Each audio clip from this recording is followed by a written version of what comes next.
It's KOWS Community Radio, 107.3 FM in Occidental, California.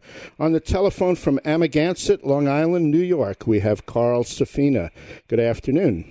Good afternoon. How are you? I'm good. I am very jazzed to be talking to you. I've been reading your books for the last week, and I'm kind of high as a kite. Great. So it's a great honor to have you on our radio show. Really appreciate it. Well, the honor is mine. Thank you. Okay. My week suit is introduction, so I will do my usual early interview stumbling through introduction land, and you can please flesh it out or correct me or as you see fit. I'm going to do the short version because we only have an hour, and I want to spend our time most productively here. Suffice it to say that our listeners can find you online and find out the breadth and depth of your accomplishments and your work, your life work. Carl Safina is an ecologist, marine conservationist, president of Blue Ocean Institute. Let's see. How do I want to do this? Carl Safina has. I'm living up to my billing here. Carl Safina has written 6 books approximately in the last 15 years. Boy, this is really stupid. Hold on a second. Here we go. Okay. Carl Safina, born in Brooklyn, a little too late for Ebbets Field. He fished with his father. He raised pigeons. He went to school and wound up with master's and doctorate degrees from Rutgers University. And he has written the books, most prominently, the first book, Song for the Blue Ocean, Encounters Along the World's Coasts and Beneath the Seas, which electrified the readership. It was followed by Eye of the Albatross, Views of the Endangered Sea, Voyage of the Turtle, In Pursuit of the Earth's Last Dinosaur. There was another book about whales. I don't have it here. Recently, this year, this fading 2011 has produced The View from Lazy Point, A Natural Year in an Unnatural World, and more recently, A Sea in Flames, The Deepwater Horizon Oil Blowout. Dr. Safina has been a senior fellow with the World Wildlife Fund, is a MacArthur Fellow. He is a Pew Scholar. You know what? There's a lot more. He's the creme de la creme of people who know the value of important work. Have saluted Dr. Safina, and let me just stop right there. What would you like our listeners to know about you before we dive into your work? Well, let's see. What would I like them to know about me? I'm a guy who grew up with sort of a strange proclivity toward nature. You know, considering I lived in the city, I was just a Brooklyn kid, but always really loved nature and always gravitated toward animals and being outside, animals, whether domestic or wild. And eventually that brought me to the shore where, you know, nature continues at the shore where the city might, have obliterated it. And so most of my love of nature got really oriented toward water and toward the ocean.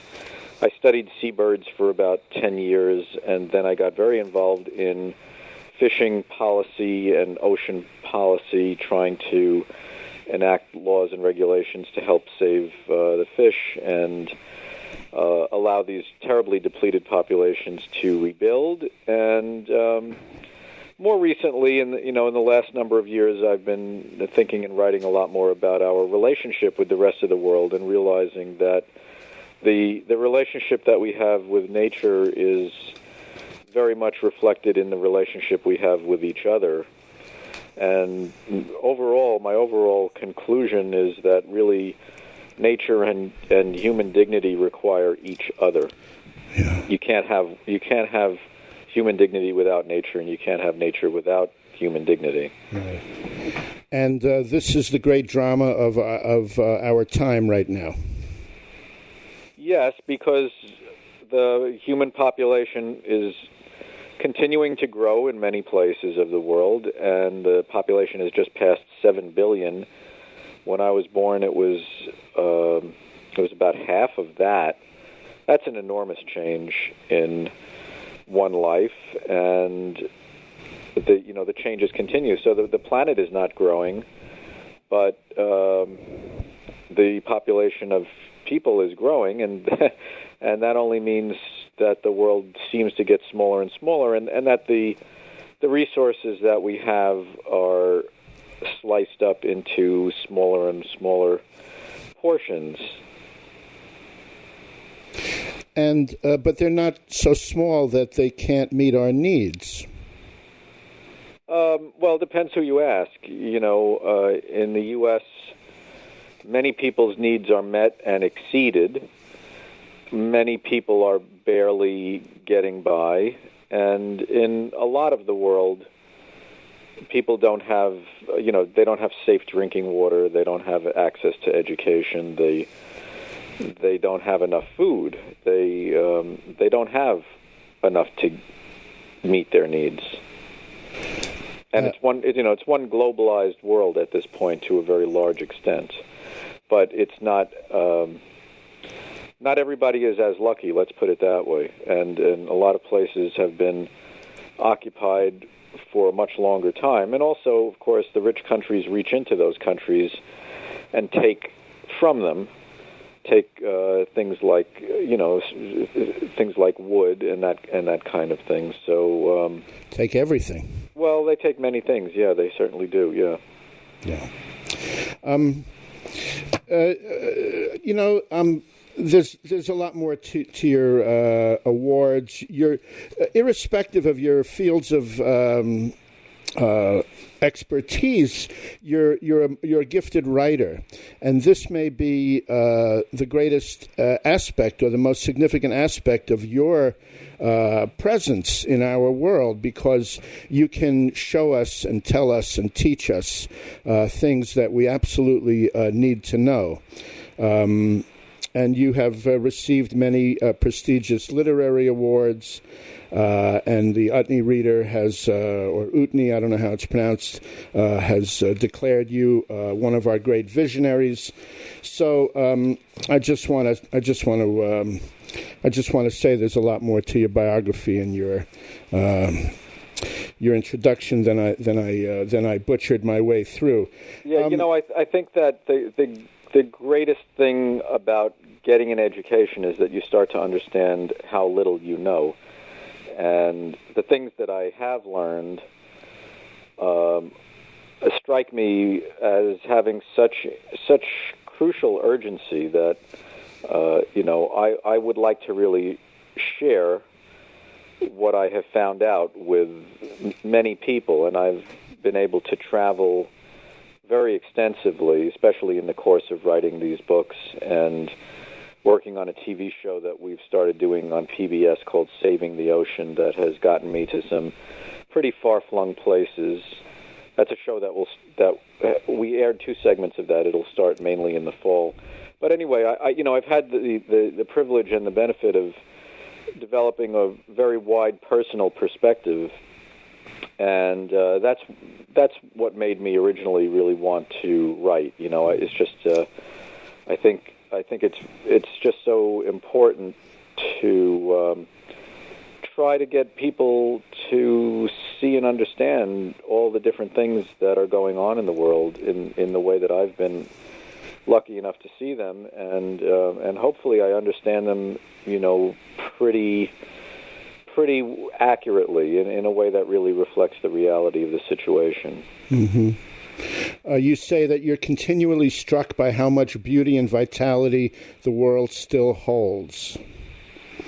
Yes, because I'm an environmental person. I hate to use all these labels like environmentalist, but I'm oriented toward nature and the natural environment, and I think that many people who aren't and actually many people who work on things like recycling and toxic chemicals and things like that, they still are not aware of all of the living beauty around them, the migrations of the animals, the changes in the seasons, and all of these things. And I live in a place here on Long Island where we have all kinds of things coming and going all the time. Not only birds that come north in the spring and go south in the fall, but those migrations continue virtually every week of the year. Some new thing is moving in a different way. And then we also have fish that come and go up and down the coast. We have turtles. We have seabirds. We have even amphibians and things like that actually migrate through the woodlands from the uplands into the ponds and then back again. We have whales and dolphins, all of these things. And despite the tremendous strains on nature and on people, there is still a lot left and a lot going on, and so there's so much more at stake than I think most people realize. Mm-hmm. And it makes me feel a real sense of urgency to try to secure a future for what is left and a better future for humanity. Mm-hmm. You make a point that we are deeply unaware of how imperiled we really are. Yeah, I mean, the major ways in which we think we understand the world and the values that we have and the way that we conduct business are all from mainly let's say three sources: philosophers, religions, and economics.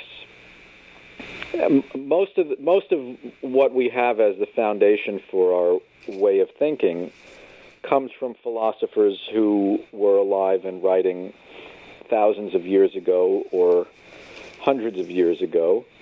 Our religions mainly are many centuries and in some cases several thousand years old. And even our capitalistic system of economics was written down in the 1300s with most of the same principles that we use today. You know, for instance, the idea that a bank's main assets are other people's debts. So all of those things are centuries old, but we've only really started to understand anything about how the world works since about 1800. In only the last couple of hundred years, anything about very basic things like the age of the world and a little bit about the age of the universe, the nature of those things, the fact that all living things evolved from in one tree of life. The idea that little things you can't see are the main things that make you sick. The fact that there are extinct forms of humans that were once on the earth and that people have evolved and changed from their beginnings. And anything about the water cycle, the nitrogen cycle, the carbon cycle, how the atmosphere works. Anything about ecology, the basic structure of life in its form with the DNA molecule as the mechanism for heredity. None of these things were known. In fact, none of these things were even suspected when people were developing the ways of thinking and the ways of operating that we still use. And so how we go about approaching the world is almost literally irrational. It doesn't correspond to what we know about reality, and we haven't adjusted to it almost at all, really. So we continue to do things with the same approach that we used when we were all living in caves. If we want energy, we light fire to something.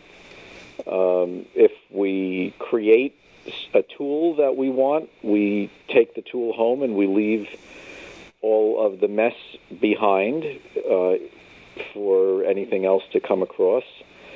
And that was okay back then, but now the world has shrunk so much, and what we leave behind includes things that that give people cancer, that make people sick in different ways, that cause all kinds of problems. But instead of having an economy based on recycling or the actual cost of things, we put a price on things. We don't understand that the cost and the value and the price of things are three totally separate things, and that if you buy a ton of coal for what the price of the coal is, it doesn't include the cost of getting the coal, blowing mountains apart, killing a few miners every now and then, creating thousands of cases of asthma, putting mercury into the air and then into the seafood that we eat, and changing the heat balance of the entire planet and the pH and acidity of the oceans. Those are all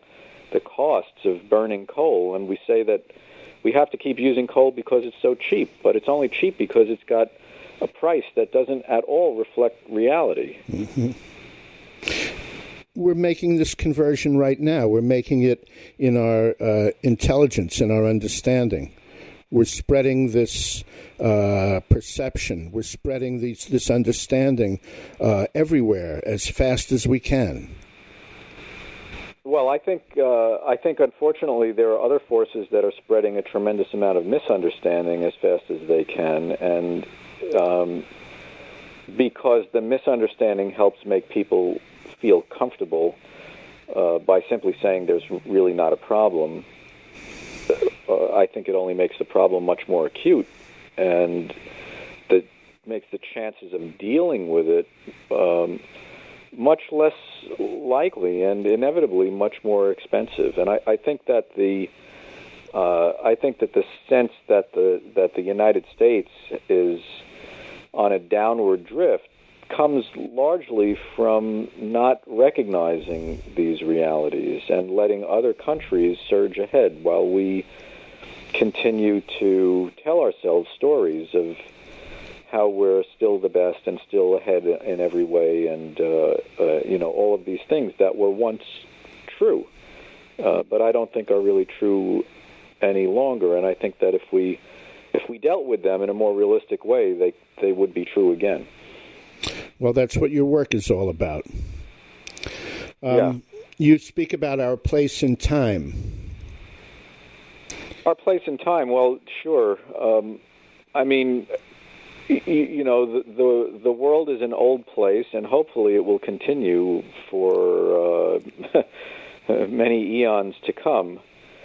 And yet we have a kind of a strange way of approaching the world that we find ourselves in. We come into the world very, very fleetingly. We're here very briefly and we're gone. And yet we lay claim to everything around us, and it results in some pretty strange concepts. For instance, you can own a piece of property, and if you own a piece of property, you own all the trees on that property, and that entitles us in the system that we've created to cut down a 1,000-year-old tree that was here for many centuries before we existed, and maybe would have been here for many centuries after we existed. We can say that we own that, and we've cut it down, and we can sell the wood and do whatever we want.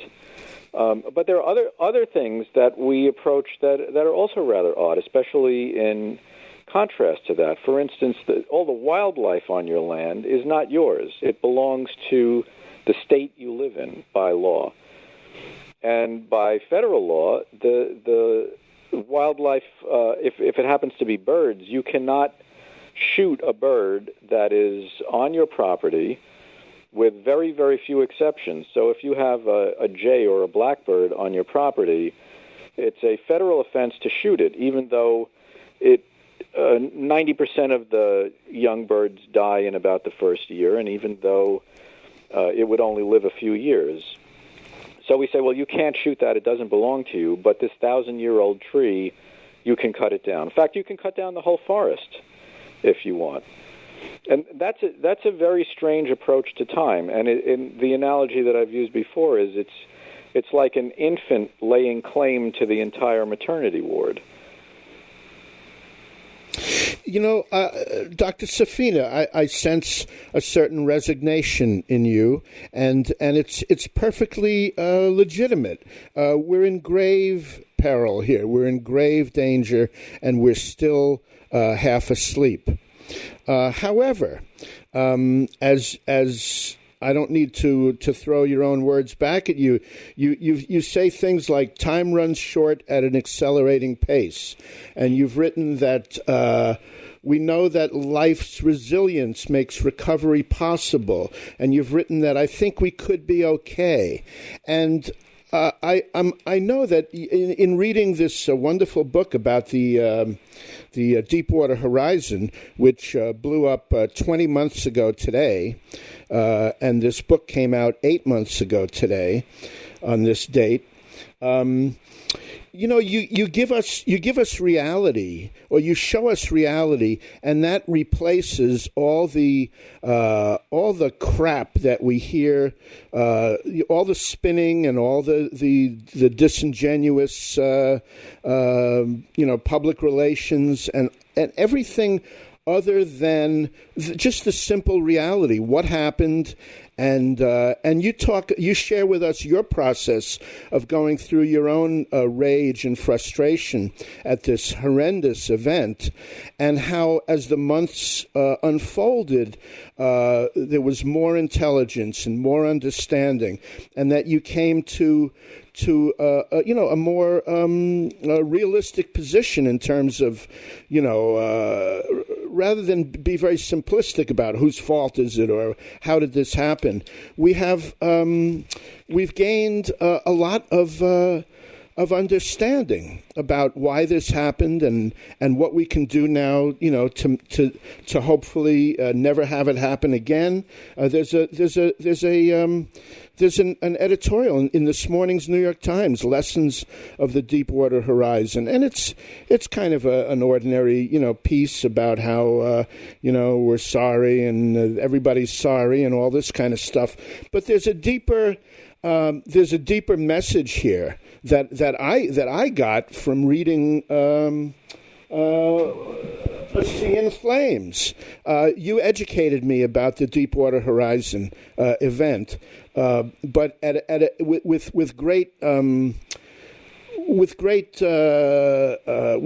many levels. Your meetings with Thad Allen and with what's her name, Mrs. Jane Lubchenco, and you know how absolutely intelligent these people are, and committed and devoted and serious grown-up adult people dealing with the grown-up adult world. And I found myself coming away from all this really enriched and enlivened. That before I read the book, it was despair and cynicism. So I'm very long-winded here, but I do hear a certain resignation. But I also hear a great calling in your writings, or a great directing us to pay attention to what is left and what we can still become responsible for, and what we can still salvage, or what we can still regenerate. That sort of thing. Yeah, I think, anybody who understands a bit about these trends can't help to be alarmed and disappointed by many things that are going on. But I'm not sure that resignation is exactly the right word for my feelings about that, and at any rate, my frustrations are counterbalanced by the fact that I think that we can really see what it would take and what the world would look like if we were bringing ourselves out from these situations. Because for the first time in history, we really have enough knowledge to know what is going on and what the solutions would look like. So since we can envision the solutions, that can give us hope, and it gives us a direction for all the different ways that we could be working toward eliminating the problems and creating a world that really could work. And being able to see what the solutions could be is, I think, the very definition of hope. Because if you can't see any solution, you can't have any hope. If you see a way out, if you see the solutions, that is hope. And I think that hope is what motivates all work. So, I do all this writing and speak about these things because I'm anything but resigned to them. They're not inevitable. They're not the way things have to be. They are they're the inevitable result of a couple of paths we've taken, mostly ignorance and greed, and not a lot more than that. But the solutions are known and knowable. We understand that we need to transition away from the kind of energy that is destabilizing the world. We understand that the human population cannot grow indefinitely without creating all kinds of conflict and shortages of food and fresh water and some of these basic human needs. And we know that we can get a handle on that if we teach girls to read and write, because where that has been done, population rates fall. Within a couple of generations, people do better. They're more educated. They're more in control of their lives. So, the directions, I think, are fairly easy to see if you disentangle all of this, and if you just ignore what you called all the crap, because there is plenty of that, and a lot of it is designed to be confusing, and a lot of it is designed just to make us feel inadequate and needy. That we don't have enough, that we're not good enough, we're not beautiful enough. All of these things we're bombarded with all of the time, and if we just turn that off and look into some of the trends and where the way out lies, we could easily find it. Yeah, I like to think we're in the process of finding it, and that process is bursting upon us as we turn to this new year. That there may indeed be a genuine dawning taking place in the human family now. There's a lot of evidence for it. I would contend. You say the geometry of human progress is an expanding circle of compassion. Right. That's a nice phrase. The geometry of human progress. Yeah, that occurred to me as I was writing and thinking about all of these things. What has worked and what has made things better, and what has counted for real progress that helps to make us more human and wiser. And it's not our gadgets, because the gadgets are only tools, and if we use them compassionately, we get things like medicine and cures for horrible diseases and better health and better education. If we don't use them wisely, we get bullets and bombs and nuclear devices. On one hand, there's nuclear energy. Just to put aside for a second the problem with that. On the other hand, there's nuclear bombs. I mean, people who have the knowledge of how to harness that energy have thought in totally different directions. So it's not the gadgets that are the progress. So then, what is the progress? And I started to feel that at one time, people considered only a narrow segment of society as, in a sense, full humans, or at least full citizens. Even in this country, at the founding of the country, black people were not considered 100% humans. They, I mean, was it 3/5? Three-fifths of a person. I mean, unspeakable ways of thinking that are not that old and not foreign. Are American-born ideas that are just horrible and completely outmoded. So the history is inclusion, right? First, it was only white males that were citizens and could vote. Then it was white people. Then it was not just white people. It was also black people and other races of people. And then it was other races of people and even the female ones.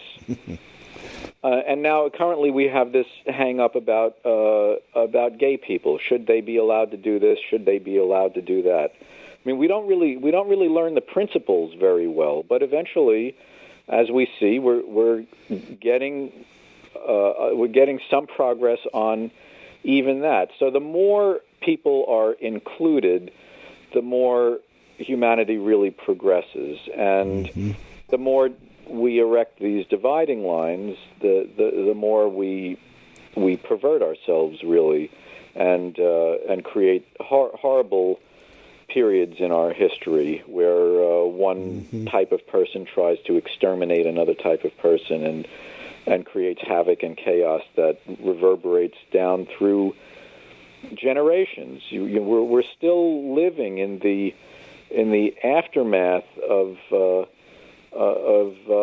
Hitler's insanity, with all the political ramifications that are still with us in the news every day. So that I see as the true history of progress is inclusion, compassion, those kinds of things that play to our most human capacities and assets. And when we don't, when we play to our baser aspects and our baser instincts, we have a worse world. So there again, I think that we can look around and pretty quickly get a sense of direction about what makes things better and what's needed. Mm-hmm. Tell us about the Global Seed Vault at Svalbard. Oh, that was a fascinating place that I got to go to. Svalbard is a group of islands in the high Arctic, north of Norway, about 600 miles north of Norway. And there is a seed vault there that is designed to have seeds of every variety of crop plant in the world. Now, there's an incredible amount of domesticated varieties of plants. There are many, many thousands of varieties of rice, for instance. Some of them grow on dry land, some of them grow in wet paddies, some of them grow underwater. And the idea of this vault is to preserve all of that genetic diversity that we've created by the selective breeding that we've done in agriculture, much of which is going away because agriculture, like a lot of other things, is being increasingly homogenized by giant corporations that only want to do things one way or try to destroy farmers who dare to use seeds that were not created by Monsanto or some other giant corporate monster. And the main idea behind the vault is not just to collect and preserve the diversity, but that in a changing world, diversity is our only hope of resilience and the ability to resurrect and bring back out these varieties or to crossbreed varieties that can better cope with changing temperatures, for instance, is one of the major things that we will need to adjust to the destabilized world we're making for ourselves with the rapid climate change that we're creating. For instance, in laboratory experiments, and this is hard to believe. I actually didn't believe this when I first read it, and I had to check into several studies that showed it. But in laboratory experiments, when the nighttime temperature increases by 1 degree Celsius, which is about 2 degrees Fahrenheit, the yield of many kinds of rice and corn does the same thing. The yield drops about 10% from that little change in average nighttime temperature. So, we're not talking about a few warm nights in a normal season. We're talking about a climate shift where the temperature comes up a bit, and that has a very negative effect on the yield of the crops that we currently grow, which sounds shocking. I guess it's not too surprising if you think that these crops have been grown and tuned to the prevailing conditions. Obviously, they're not grown to do best at temperatures we don't have. But when we get those temperatures, because the projected temperatures in many parts of the world do not really overlap. The average temperatures don't overlap the average temperatures that we have had. So as the temperatures change and those non-overlapping temperatures become the new climate regime, then the yields that we have had that are fine-tuned for the conditions that we have had, those yields will go down because those crops will be out of tune with the world that we are creating. And so that seed vault is an attempt to gather all of this diversity in a bid for resilience. You say compassion doesn't simply mean caring for poor people or putting Band-Aids on need. It seeks to remedy sources of suffering. Where do you locate sources of suffering? Well, I think in the incredible injustices that we have in many places for a lot of different kinds of reasons, those are the sources of suffering. And those don't get fixed if you look at a poor person in the street and you give them a little medicine or you give them some food. That doesn't fix the source of the suffering. And in a way, looking only to the symptoms, to the people who are suffering, is a little bit of a cop-out. I don't want to speak too harshly of people who do that because it does take a lot of courage and compassion to do that, but it doesn't confront the really harder things, which is often rotten governments, rotten economic systems, rotten people in many parts of the world, including in a lot of ways those of us who have very comfortable lifestyles who gain those at the expense of other people. Those are the sources of suffering, and simply the population at the level that we have it now, where people have polluted their drinking water or cut down their forests. They don't have the basic needs. They have no chance of getting on their feet or creating enough wealth to get a decent education and develop any better. Without getting bigger or without creating more, they can still be developing, which means getting better. Those are sources of suffering. Mm-hmm. Well, these are all our responsibilities, right? I think they are our moral imperatives. Anyway, I don't know what creates a person's responsibility exactly. I guess when things are not fair and when you have been when you have been the agent for something that is not fair, you do have a responsibility to try to improve and try to make things better. Mm-hmm. And I'm not making up any of these values. These are values that are in much of the oldest thinking we have about how people should treat each other embodies these kinds of values. The Golden Rule was articulated many centuries before Christ and by Christ again, and then by all of the great or major religious traditions of the world have similar sentiments for how we're supposed to be treating each other. Unfortunately, those things are a little more difficult, and they tend to be the passages that get glossed over or ignored. Well, we can all take responsibility. You have advocated for shifting subsidies, and you've written that we hear all the time arguments defending dirty energy on economic grounds. Those arguments are as morally bankrupt as the ones defending slavery in its heyday. Well, one of the slavery was an economic system. It was a system where you could get free labor, and everybody said if we don't have slaves, the whole economic system will collapse. And the same thing is said about fossil fuels, and fossil fuels are great fuels in a lot of ways. You can't eat them. It's not like you're growing crops or replacing farmland to burn as fuel. You can't eat petroleum. You can't eat coal. They burn really well, and they have a lot of energy. They're very good in a lot of ways. They have one major drawback, and that is that they're destabilizing the planet's climate, and that destabilization will destabilize a lot of things, including our prospects for peace. So,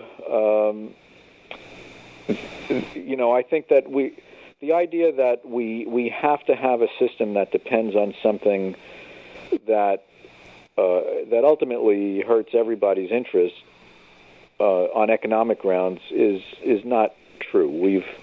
In the past, we've found a way to replace the energy that we depend on when it was slaves or when it was whale oil, and we have to do the same thing now. And inevitably, that will come to pass for some generation, and I think that it's creating and exacerbating so many difficulties and issues now. I think now is the time to do it. It certainly is. You quote the poet Alicia Ostriker. She wrote, "We are in the right spot somehow, like a breath entering a singer's chest that shapes itself for the song that is to follow." And it seems that we're kind of clearing our throats, getting ready to sing the song of survival and intelligence and compassion. That we, maybe I'm a fool. I don't know. I see the signs everywhere, Dr. Safina, that we have nothing left to lose. That we're going to destroy the human community. We're going to destroy ourselves. We are destroying ourselves, and that. In the face of this destruction, I think that everybody is aware of, more or less. It stimulates a response, a positive response, a desperate response, perhaps. To really grab this thing by the neck and put it in the right direction and do what we must do now. It just seems like. A time of great invigoration and potential real rejuvenation. Well, it certainly could be, and I certainly hope it gets there and quickly. But in the meantime, there are some people who stand to gain tremendously from the system we have now, and they stand to lose tremendously from any change or any improvement in that system. But there are lots of improvements that we need to make, and I certainly hope that the momentum continues to gather and we begin to really take off in that direction. Mm-hmm. Yeah, the words you say, the chance to be more fully human. You've been compared to Aldo Leopold, who was known for the land ethic. You represent the sea ethic. And the phrase that he used, I believe, is the search for a durable scale of values. And, this is what you're talking about. This is what you bring to us. I mean, for all your science work and all your developed experience and understanding, it's unmistakable that what it all comes down to eventually is values and becoming more fully human, and that's. Well, I agree. I think it's unmistakable also, and I think that science tells us what's going on. It doesn't tell us what to do. We have to use what's going on to decide what to do, but we do need to know what's going on before we can make intelligent choices. And a big part of all of these problems is that many people don't hear about or refuse to acknowledge what's really going on, and they want to continue to do things the way that they've been done because those things are what they know. Yeah. Well, that's where we step in. Mm-hmm. There's a phrase that's a little mysterious to me here, if you will. You write, where any weakness is crushed or exploited, empathy must be load-bearing. Right. Well, you can't just go around saying, look at these poor people, I feel for them, because the next thing that happens is that when you attempt to right a wrong, the source of that wrong attempts to get rid of you. So you do need the strength of your convictions, and you do need to understand that just being right and just being nice don't always carry the day. Some very, very bad things happen. There are very, very bad people among us. A lot of them are in control of a lot of the things that a lot of the ways that we live, and so the changes that are necessary are not going to come without a tussle. Right. Well, we like a good tussle, don't we? Yes, we do.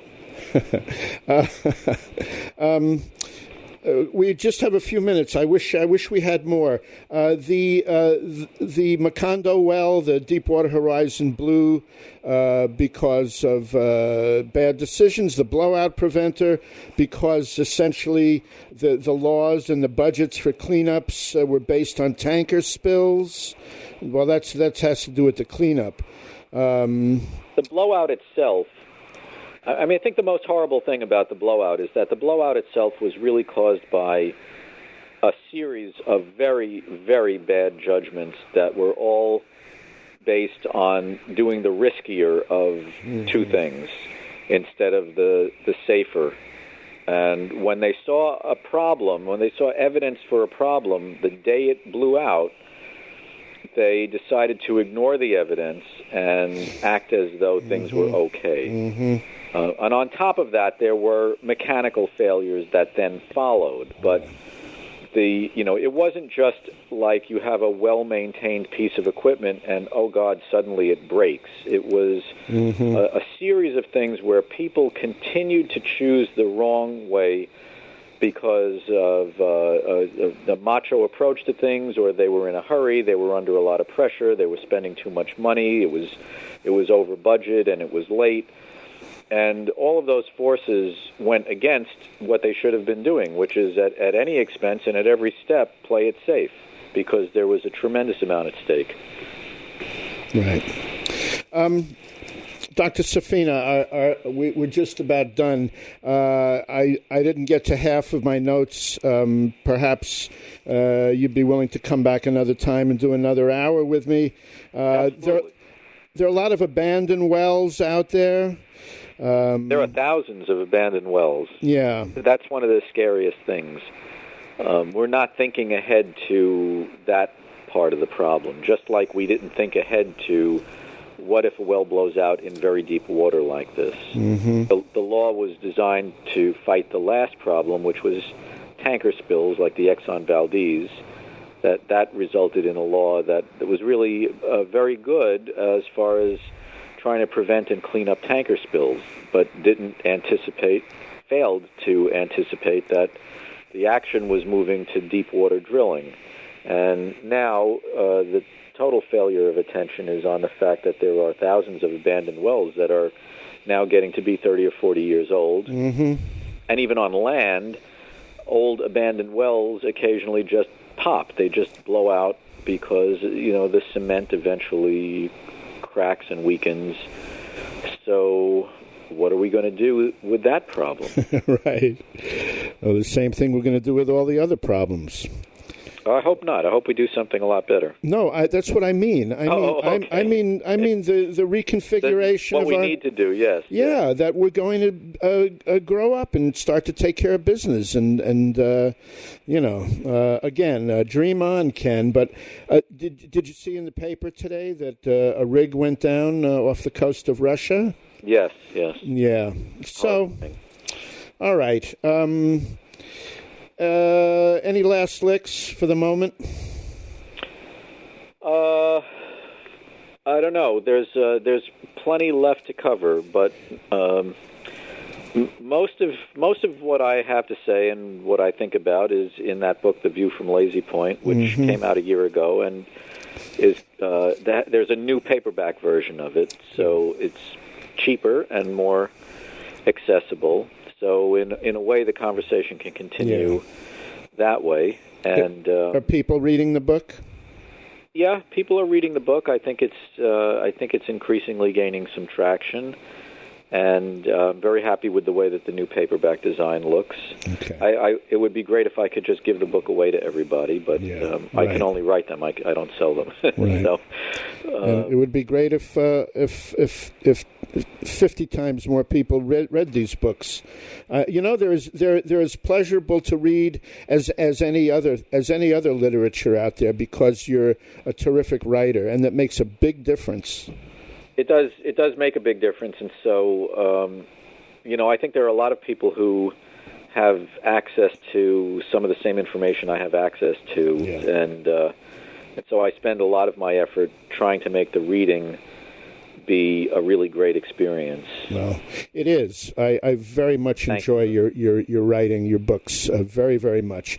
Thanks for coming and talking to us very much. Thanks for having me. I'd be very happy to come back anytime you need a guest. You know what? There's no shortage of guests, but we need our great teachers to come talk to us, and we need to pay attention to them.